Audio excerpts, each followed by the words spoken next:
सबक मिल रहा है।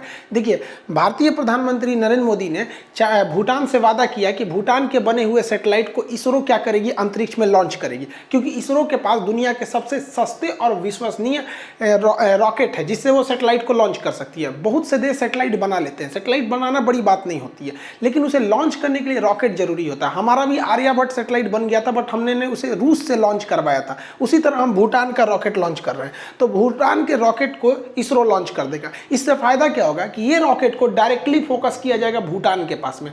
ये एक बहाना है। अब देखिए कितना बढ़िया से यहाँ पर, अब आप अगर नक्शा में देखेंगे तो नक्शा में अब अगर देखिए तो भूटान कहाँ पर है, ये एरिया है। भूटान की सुरक्षा की जिम्मेदारी भारत की है। अब इसके ऊपर अगर आप देखिए तो ये पूरा का पूरा एरिया चाइना है। तो इजीली हम लोग उस सैटेलाइट को इसी के पास सेंटर्ड कर देंगे यहाँ से।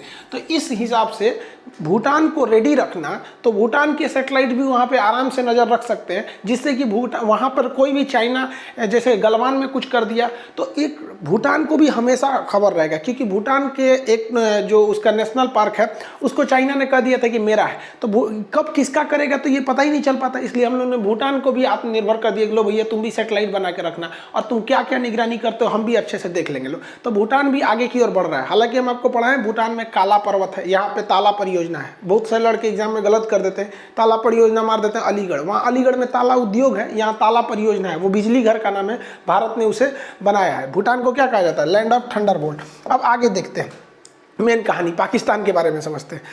देखिए, चार्ली हैब्डो के मैगजीन में क्या हुआ अलग मैटर था। टीचर ने कौन सा कार्टून दिखाया, लड़के ने उसका सर काट दिया, ये सारा वीडियो हम बना दिए थे। लेकिन मैक्रन ने क्या कहा था कि कट्टरपंथ और आतंकवाद जो है इस्लाम के लिए खतरा है। अब इसको क्या किया, ये तुर्की का जो प्रधानमंत्री हैं तैयबुल अर्दोगान, ये फ्रांस से दुश्मनी निकालने के लिए एक गेम खेल दिए। इन्होंने क्या कह दिया कि फ्रांस जो है वो इस्लाम के खिलाफ बोला है और फ्रांस के राष्ट्रपति, इसलिए इसका विरोध होना चाहिए। तुर्की ने धड़ाधड़ विरोध करना चालू किया, अपना एम्बेसडर बुला लिया। ई भाई साहब भी एम्बेसडर बुला लिए, बाद में पता चला कि भैया एम्बेसडर वहाँ है ही नहीं है। इन्होंने भयानक विरोध कर दिया। हम आपको उस वक्त भी वीडियो में बताए थे कि इस विरोध से बहुत कुछ बिगड़ने वाला नहीं है, और अभी कहीं पे विरोध नहीं हो रहा है। एक हफ्ते का विरोध प्रदर्शन था, खत्म हो गया यहाँ पे। अब इसका खामियाजा भाई साहब को भुगतना पड़ रहा है। ये चढ़ा दिया और ये बेचारा फंस गए यहाँ पे, सीधा साधा फंस गया वहाँ पे, ये निकल गया अपना साइड में। देखिए कैसे, दुबई में रफाल जहाज है, अब भारत के पास भी रफाल है, तो यूएई के पास रफाल है। तो भारत को एक खतरा था कि कहीं ना कहीं अगर पाकिस्तानी जो कर्मचारी हैं, पाकिस्तान के बहुत से लोग सऊदी अरब के आर्मी और एयरफोर्स में हैं, तो भारत को खतरा था कि कहीं जो एयरफोर्स का स्टाफ है यूएई का वो मिल गया तब, और उनके मिलने से वो राफेल की सारी खुफिया जानकारी को बता देगा। अब भारत के लिए ये चिंता का विषय ज़रूरी भी था। तो भारतीय प्रधानमंत्री ने यूएई से बात कहा कि भैया देखिए ऐसा नहीं होना चाहिए, राफेल की जानकारी आप उन फौजियों को मत दीजिए जो बेसिकली पाकिस्तान के, आप अपने फौजियों को दीजिए। तो यूएई ने कहा कि हाँ ठीक है, इकाई उतना टेंशन लेगा, और रियल की बात है, दूसरे देश का टेंशन हम क्या लेंगे। तो भारत ने फ्रांस से कह दिया कि देखिए हमारा राफेल, एक काम करते, देखिए हम भारत वाले बहुत बड़ा बाजार है, कुछ भी खरीदते हैं तो होलसेल में, अगर राफेल बेचना है तो दुबई में आपका राफेल है ना, वो वहाँ बोल दीजिए को पाकिस्तानी नहीं जाए, नहीं तो जो आ रहा है ना राफेल कैंसिल कर देंगे ऑर्डर यहाँ पे तुरंत। फ्रांस तुरंत दुबई फोन किया यूएई को कहा कि जो हमारा जो एयरबेस है जहाँ रफाल खड़ा है वहाँ आसपास भी कोई पाकिस्तानी नहीं रहना चाहिए, वहाँ जितने पाकिस्तानियों की ड्यूटी थी भगा दिया गया, भागो यहाँ से सिचुएशन है तो लीक कर देगा। और वैसे भी फ्रांस के ही एटॉमिक पावर को लीक करके यहाँ पर पाकिस्तान ने अपना एटॉमिक पावर को बनाया था, इसलिए फ्रांस तो पहले ही पाकिस्तान से खपा हुआ है और इधर इन्होंने उनका विरोध किया था, अब उनको बढ़िया से सिमटा रहा है। अब की बार जो पाकिस्तान है पूरी बुरी तरह से फंस गया है। क्यों? क्योंकि पाकिस्तान के पास जो एयर डिफेंस सिस्टम था, जो जहाज़ों को मारने वाली मिसाइलें थी, वो इटली और फ्रांस मिलकर बनाते थे। फ्रांस ने मना कर दिया, हम तुम्हें देंगे ही नहीं। अभी बेचारा परेशान है, करता है कि भारत वाला कब वो हमला कर देता है रात बिरात, अभी हल्ला उड़ा दिया, सबकी मार के गया, पता नहीं मारा है कि नहीं मारा है, हमारा ही बनवा दीजिए। फ्रांस का बड़का जब विरोध कर रहे थे और संसद में चिल्ला रहे थे ये वो, तब नहीं समझ में आया कि हमसे हमारी भी जरूरत पड़ेगी, हमारा क्रीम पाउडर ये सब तुम बाइकआउट कर रहा था, अब बताओ अब हम तुम्हारा बाइकआउट कर रहे थे। इन लोग का समझे में नहीं आ रहा। अब पाकिस्तान के पास एयर डिफेंस के नाम पर जानते क्या है, ये धुकधुकवा मशीन, हमारा जो एयरफोर्स जाएगा ना, अरे उस समय हमारा सबसे पुराना जहाज गया था MiG 21, अब तो जाएगा राफेल एकदम तक, तो मारना इसे दुक दुक दुक दुक। कुछ दिन में हम लोग दिवाली में इसी को जलाएंगे लोग। खैर पाकिस्तान को अगर ज़रूरत है तो हमारे यहाँ दिवाली में बहुते पटाखा बचा है, लेके जा सकते हैं यहाँ पर। अब पाकिस्तान को समझ में आ रहा है। और अब तो और ख़तरा है किस बात का, कि पाकिस्तान के पास जो सबसे ज़्यादा जहाज़ों का बेड़ा था वो मिराज जहाज़ों का था, और ये मिराज जहाज़ फ्रांस से खरीद के आए थे। ये 90 के दशक में पाकिस्तान ने फ्रांस से खरीदा था। अब ये जहाज ओल्ड हो चुके हैं, इनके इंजन को बदलने की ज़रूरत है, इसमें एडवांस रडार लगाने की ज़रूरत है, मिसाइल लगाने की ज़रूरत है। अपग्रेड कर देगा अगर इनका 150 जहाज, तो पाकिस्तान बहुत ही पावरफुल हो जाएगा। लेकिन इन्होंने तो, पाकिस्तान ने फ्रांस से विरोध कर लिया था। अब फ्रांस का हम कि अब अपग्रेड नहीं करेंगे।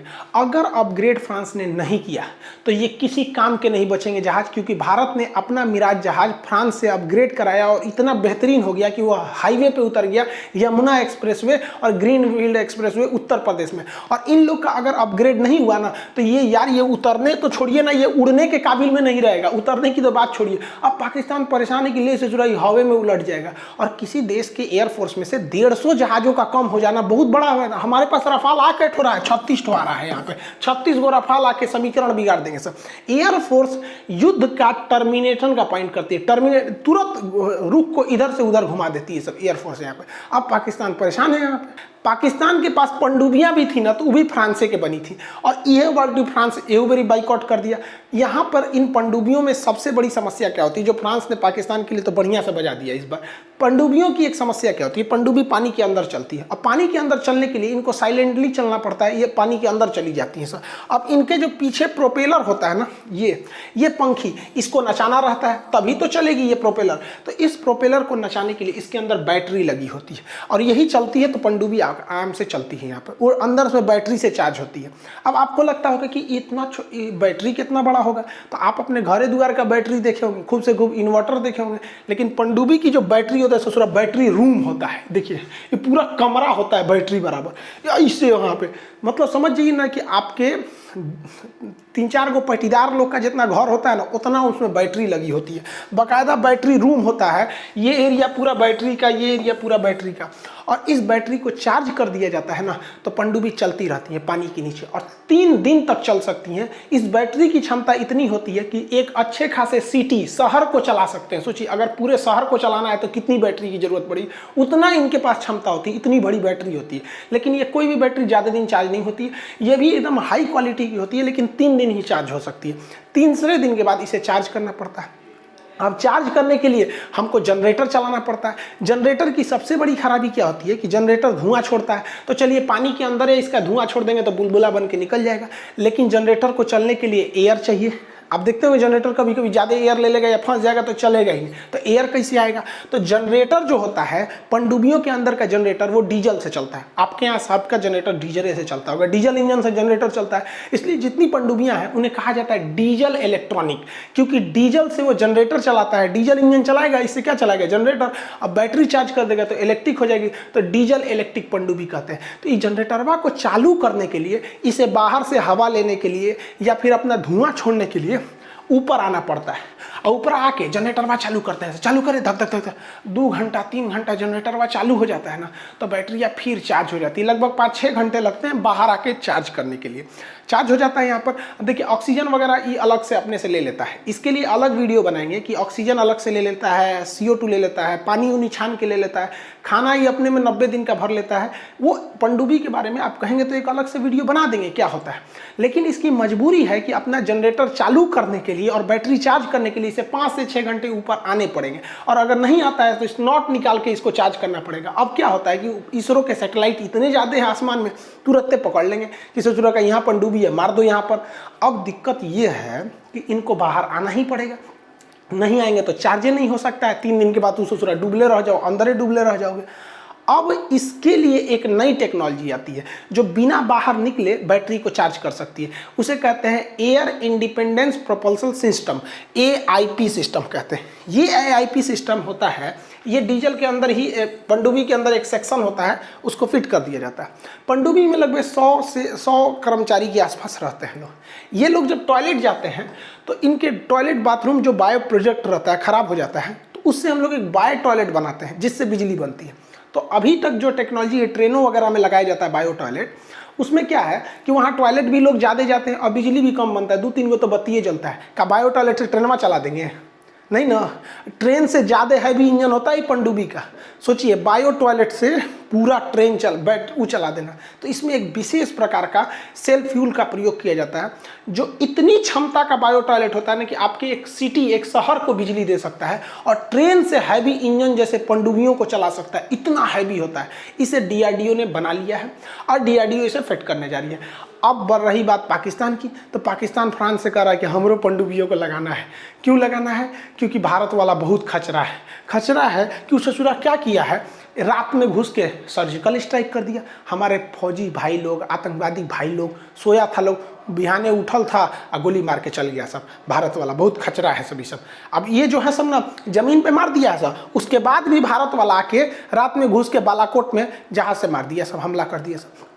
एयर स्ट्राइक का इतना खतरनाक है कि पाकिस्तान में अब कोई भी इस सब की बिक्री बंद हो गई है। एल्वेस्टर, टीना, करकट, इस सब की बिक्री बंद हो गई है। पाकिस्तान वालों को पता है कि भारत वाला कब बम मार के चल जाएगा, तब वहाँ हर आदमी छत के ऊपर करकट नहीं लगा रहा है, सब आदमी बढ़िया से ढलैया करा रहा है, मार के चल जाता है सब। अब पाकिस्तान को डर इस बात का है कि अब की बार जो भारत मारेगा उसे जरा पानी में घुस के मारेगा। अब पानी में घुस के मारेगा तो पहले पनडुब्बी को मारेगा। हमारी पनडुब्बी ऊपर निकल के हाँफेगी, सांस लेगी, हाँ जनरेटर चालू कर रहे हैं, बैटरी चार्ज कर, और आके मार देगा। भारत के इसरो के सेटेलाइट एकदम कोना कोना पे नजर रखे हैं सर। ले ससुरा, अब पाकिस्तान को हर हाल में जरूरत है AIP सिस्टम की, ताकि वो अंदर ही अंदर क्या कर सके, अपनी बैटरी को चार्ज कर सके। अब भारत क्या करेगा, बाहर आने की जरूरत है नहीं, अंदर अंदर बैटरी चार्ज कर लेगा। तो भारत के लिए तो सही है। अब भारत ने फ्रांस 3 पनडुब्बियों पे नजर बैठाया है। देखिए, एक का नाम है खालिद, एक का नाम है साद, एक का नाम है हमजा। इन पर भारत ने नजर बैठाया है। इनको भारत हर 3 दिन पे देख लेता है, उससे जरा निकल रहा है, जनरेटर चला रहा है, हमेशा देख लेता है। और पाकिस्तानी खुफिया एजेंसी को पता है कि भारत इन पर नजर रखा है। और हद देखिए, ये पाकिस्तान की मेन पनडुब्बियां हैं, लड़ाई में यही जाती हैं, और ये फ्रांस से खरीद के आई है। अब फ्रांस पहले AIP देने के लिए तैयार था, और जब से विरोध कर दिए ना इमरान खान, बेचारा कैंसिल कर दिया। अब AIP कैंसिल हो गया। अब इन तीनों पनडुब्बियों का हाल वही होगा जो PNS गाजी का हुआ था। और PNS गाजी का हाल क्या हुआ था ये सब जानते हैं, और हम वीडियो तो बनाए ही हैं 1971 वाले पे कि PNS गाजी का क्या हुआ था। आप सबको पता है कि PNS गाजी का हुआ क्या था। वही अब इन 3 लोग का होने वाला है, क्योंकि फ्रांस ने कह दिया है कि तू हमारे प्रधानमंत्री का विरोध करेगा तुर्की के चढ़ैला पे, जो हम नहीं बोले हैं तुम हमको उसके लिए कहेगा कि तुमने ऐसा बोल दिया। भयंकर कांड हो गया यहाँ पे। अब पाकिस्तान परेशान है, ओकर जहाज गया, एयर डिफेंस गया, अब पनडुब्बियों चल गया। तो भैया तुमको जब पता था पाकिस्तान के लोग कि तुम लोग इतना इतना कांड करके बैठे हो, तुम लोग को कुछ बनाने नहीं आता है, खैनी बनाना जानते हो लोग, उसके अलावा फ्रांस से ज़्यादातर चीज़ लियो, तुम उसी के यहाँ विरोध कर दे। मतलब पानी में उतर के मगरमच्छ को चैलेंज की, क्या कर लोगे। खैर, पाकिस्तान ने खुद अपने पैर पे कुल्हाड़ी मार लिया, और पाकिस्तान के लोग को हमारी बात बुरा लगता है। कुछ तो हिंदुस्तान के लोग को हमारी बात बुरी लग जाती है कि अरे भाल है भैया, तो आपको बुरा लगता है तो लगे, क्योंकि हमको अपना देश पसंद है और बेबी को बेस पसंद है। आई होप आप इसे समझ गए होंगे। आप कहेंगे तो पनडुब्बी का एक अलग वीडियो बना देंगे कि इसका control room, battery room, torpedo room, flag कैसे काम करता है, ऊपर नीचे कैसे आता है, इसको बना देंगे। और अभी आर्मेनिया, अजरबैजान में क्या अपडेट आ रहा है उसको भी बता देंगे। भाई अभी क्या है कि थोड़ा सा बुक के पब्लिकेशन को लेकर थोड़ा सा बिजी हैं। बुक ला रहे हैं, लड़कों को एप्लीकेशन पर पढ़ा दे रहे हैं। लड़का कह रहा है कि सर पढ़ाने का तो पढ़ा दिए, सब समझ में आ गया, प्रैक्टिस तो चाहिए, तो उसी के लिए हम थोड़ा सा बिजी हैं। तो आई होप आप इसको समझेंगे। अब कल मिलेंगे अगले वीडियो में। जय हिंद।